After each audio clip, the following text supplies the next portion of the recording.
We believe we need to decentralize Wall Street, that more people like me and you need to break away from this and understand this game of funds and launch this beautiful, amazing vehicle. Welcome to Bullish, where we talk about the journey and process to build ourselves and companies into multi-billion-dollar people and brands. Currently, my business and investment funds have done tens of millions in revenue. And this is the documentation of the journey to scale to the billion-dollar realm. All while we give back and do good in the world. My name is Bridger Pennington, and welcome to Bullish.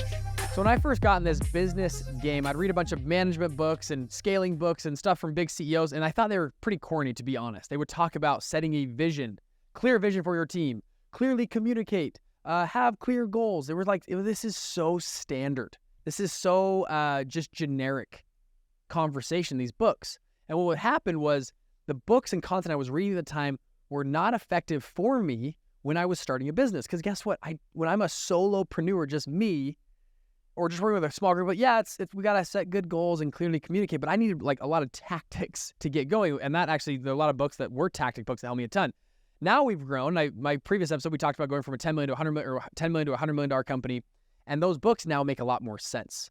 I read these books from guys that run billion-dollar companies and I go, oh, that makes a ton of sense. The way he's describing that compound over a whole company through layers and layers of management means a huge amount of stuff. So one of the corniest things I remember reading about was core values and mission statements of companies. And I thought, man, this is just some crap BS stuff they put on a wall and whatever. So anyways, I was getting this business game. I started 6 businesses in my first years of college. I actually took an internship. So in college, I did really pretty well in my grades and I was a top performer in my class. I got an internship to go work out in Silicon Valley at a pretty big firm, a massive multi-billion-dollar company. And I was going to do on their finance team. So I get there and it's this huge thing. It's the first time I ever really had a true like corporate job. It was just an internship for the summer. I'm there and they roll out this whole training on the core values of the company and their mission statement. And they said that they're going to hire, fire, promote on these core values, that these were central and guiding principles of their business. And I was there and I was like, you know what? If I'm going to do something, I'm going to go all in. That's how I just treat things in life. If I'm in a job or a career or relationship, like I'm all in. And because the only way to test something out, by the way, is to go all in. If you just halfway do something, by the end of that thing you're doing, you won't have a clear result, yes or no, if you like that thing. Does that make sense? I'm a type of guy that likes to dive all in to something to see if I like that type of a thing. If you halfway do something, there's no point in it. So I went all in. I said, I'm going to live these core values. I'm really going to absorb them and like try to memorize them or be a part of this. And what it did was it absolutely changed my whole perspective on the company. And what was cool is this company as well started to put them into their training meetings. And we would go out and we'd talk about them, and wins were based off of these core values. And they really made it a part of their culture. And so we went out, we started Fund Launch, my funds, and I kind of forgot about this whole experience of core values until about last year. So Fund Launch at the time, we were growing at a good clip. We had a quadruple, triple, which is pretty cool as far as growth rate. So a quadruple, over 1,000% growth rate our first year, and then a triple digit, so over 100% growth rate our second and third year, which is pretty cool for a business. Most companies are trying to do a triple, double or triple double, something like that. We did a quadruple, triple for our company. So we're there, and finally we have this conversation with my executive team about core values. And so we decided, we're going to do this. So we had an executive retreat. We went for 3 days to St. George, Utah. We got a house there, and we're there, and we spent, 12 to 14 hours discussing the core values of our company. And I'm actually going to walk you through them in a second. And this absolutely changed our business. And with the way we put it out, we said, hey, we need to really think through. We're not just going to make something up and throw on the wall. These got to be core values. And the hardest thing was what we're going to not include. We got to keep it concise enough so that our employees, us, can memorize them, and something that we're actually going to go after. Because sometimes if they're too broad, too generic, it doesn't work. And also, we are going to hold ourselves accountable to these core values. If you violate a core value, you are fired. You're off the team. That's how crucial they are. We're going to hire, fire, and promote on these core values. So we spent about 14 hours, and we said by the end of that, our executive team, we were pretty solid on these core values. And after this 3-day kind of experience, and we said, once we present these to the company, like we're going to do this. We made a couple slight changes. I'm going to read them to you. But what's been interesting, we've launched these core values, and I made sure, I said, if we're going to spend the time and effort to do this, we're going to make sure it's brought up in every meeting, and we're going to talk about it and share about it. Because how many companies have a mission statement or core value, but none of the employees know what they are. And we started to, anyways, this is about 7 months ago we put this out, and I believe it's transformed our business.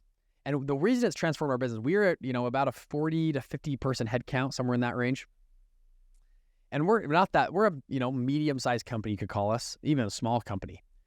And I was like, there's people that we are hiring that never really talk to me. They talk to me once or twice, but they don't really talk to me. How would they really reflect my vision or my core values or what we're seeing as me or Mason as the founders? Like, how does that trickle down? It comes down to what we document, what we put into processes, systems on our core values, if that makes sense. And what's happened is we've had people, even brand people that I've maybe even never talked to. I never hired them. I never interviewed them. And they are living and bringing up and talking about our core values of a company, which is phenomenal. And I go, back to the beginning. I read these books from these big CEOs, entrepreneurs. And I'm like, I get it. I get why they focus on stuff like this once they grow a big organization. So our core values are thus. You guys can copy them if you want for your company, totally fine.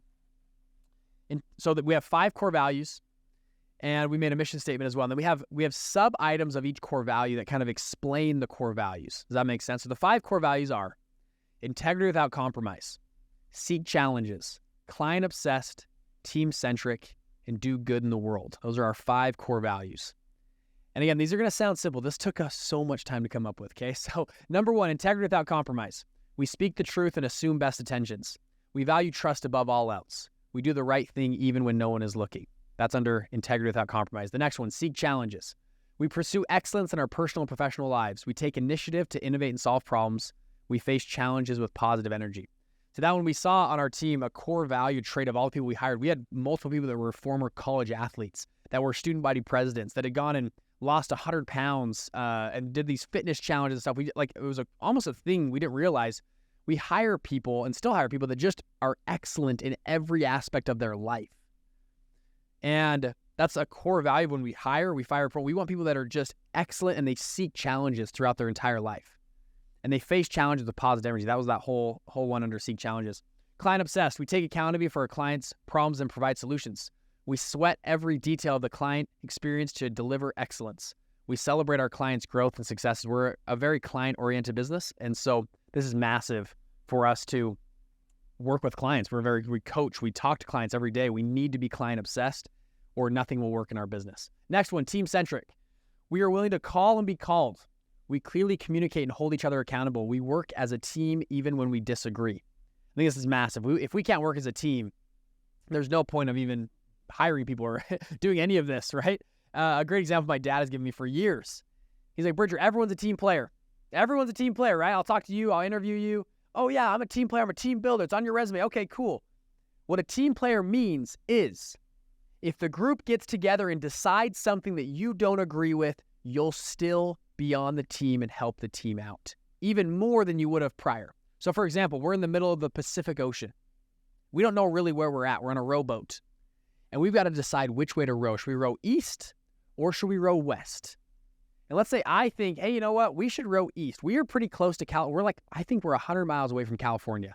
Let's row towards California. And you go, no, Bridger, you're wrong. I think we're close to Tokyo. Let's row this direction to Tokyo. And we've got to make a decision as a team. And we're on this rowboat, and we decide to row towards Tokyo. We go with your decision.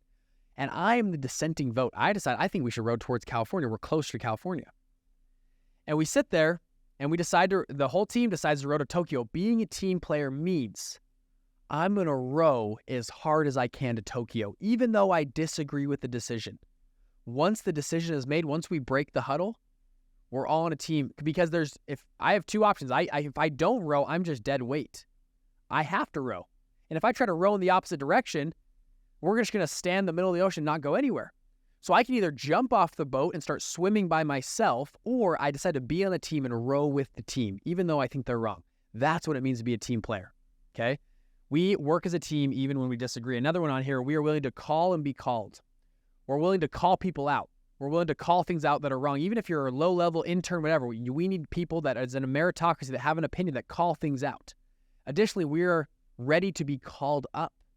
Sometime in the future, your number is going to get called. We're going to need you to do something that's probably out of your job description, something you haven't done before, and we're going to have you need to seek challenges, like we talked about in our earlier metric there.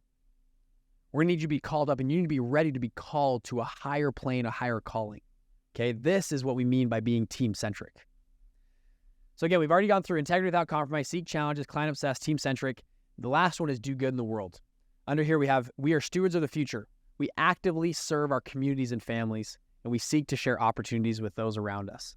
It's actually pretty cool to see the amount of charity work our team does just individually by themselves is massive. And then we started to do stuff as a team together, where we go and do different charity aspects and gifts and stuff as a team. And we've raised now over $200,000 for Operation Underground Railroad at our events, which is, if you guys watch the movie Sound of Freedom, Tim Ballard has actually spoken at our last two events. It's pretty cool to see what good we can do in the world. And that goes right in with our mission statement. So our mission statement at Fund Launch is empower people like you to start and scale funds that move humanity forward. A lot of the funds in our group are actually really changing communities, are pulling the power away from Wall Street, from these oligarchs that have ran funds, this business vehicle, to the nth degree, and now control, like BlackRock and Vanguard, control pretty much every major organization on earth. We believe we need to decentralize Wall Street, that more people like me and you need to break away from this and understand this game of funds and launch this beautiful, amazing vehicle. So that's our mission statement, is to help regular people like me and you, empower people like me and you to go and launch funds that move humanity forward, which is pretty cool. We put this out a couple months ago, and I've seen a total shift in our teams and our people, the way we talk, the way we think, the way we look at clients. It's been amazing. And the reason I'm bringing this up, I would highly recommend you do this for your business. I actually had a call with Black Card last week. So Black Card's our top group, people that are running huge funds, huge businesses. We had a bunch of people come and talk about core values. And a couple guys on there are pretty experienced. They've launched multiple, huge companies. They said, our first thing I do when I launch a business is write core values. Because I want my business partner, whoever I'm working with, they need to know my core values. I'm not just going to, for me, I kind of had core values in my brain of what I would do, but like to actually write them down. These are our core and values that we're going to live and breathe at a company. And as a partnership and as a team, this is what we're going to follow. This is our true north. It is massive for an organization. In my opinion, most businesses fail because business partners and or early employees are not aligned on core values. At least from friends that I see that have businesses kind of blow up, it's typically the business partners are misaligned on core values from day one. They just didn't realize it. And then one business partner does something kind of weird, the other one does something different, and they end up suing each other and it's like a divorce. They have to pull this company apart, and guess what happens? The whole company falls apart. I've seen this time and time again. It's because they didn't go back to core values. Companies that I see that, employees, do stealing money, embezzling things, all this crazy stuff. A lot of times they don't have core values. They didn't hire, promote. They didn't give bonuses based on core values. We actually do bonuses based on core values. One of our bonuses under Seek Challenges, we actually do an innovator's bonus. I want people in my company to innovate. I want them to find problems, inefficiencies. If they do that, at any time, a manager can give a $1,000 bonus called the innovator's bonus to anyone on their team that innovates something that drastically changes their team or the company. And so you're incentivized to work outside of your job to innovate. We've given out, I don't know how many to this point. We gave out one yesterday to a guy that went out and just totally changed his job, the role, helped his whole team out. You know those people that go and rethink systems and processes and innovations? Ta-da, bam, you get a $1,000 standing bonus and maybe more depending on how big the innovation is, but at least $1,000. Because we need people that seek challenges in our company. We need people that are team-centric, that aren't just there for themselves, that are client-obsessed, that are going to go the extra mile. And we're going to, incentivize you to do that. Incentives drive behavior. So this is massive. If you haven't done core values, I'd highly recommend it. Build it in your company. Think about it before you launch a company. And these are, by the way, core values that we've now moved on with our fund. So we kind of copied and pasted these over to my fund. I said, these are the same core values that we're going to use in our fund. We had a guy that worked at GE hop on our call on Black Card. He said, our entire GE, and I don't know how many business units GE has, but GE does they do dishwashers, they make jet engines, they make light bulbs, they make everything. Then he goes, every business unit runs pretty much like a separate business, but they all have the same core values. They have different mission statements because they have a different mission, each business unit, but they have the same core values as an entire company. I think it's 100,000 employees all have the same core values and live by those core values. If you don't have this, go out. You can copy mine if you want, but go out, research companies' core values, how they operate, what's important to you, how are you going to hire, and if you were running 1,000-person organization and no one can meet you as the founder, they had to just read stuff that you had posted, and they could read these core values. What kind of business would they be operating under that? Massive. You guys are amazing. Thanks so much. If you guys can, share, comment this video. It's the only way this podcast grows. If this has been valuable to you, send this to somebody else. You guys are amazing. See you on the next episode. Bye.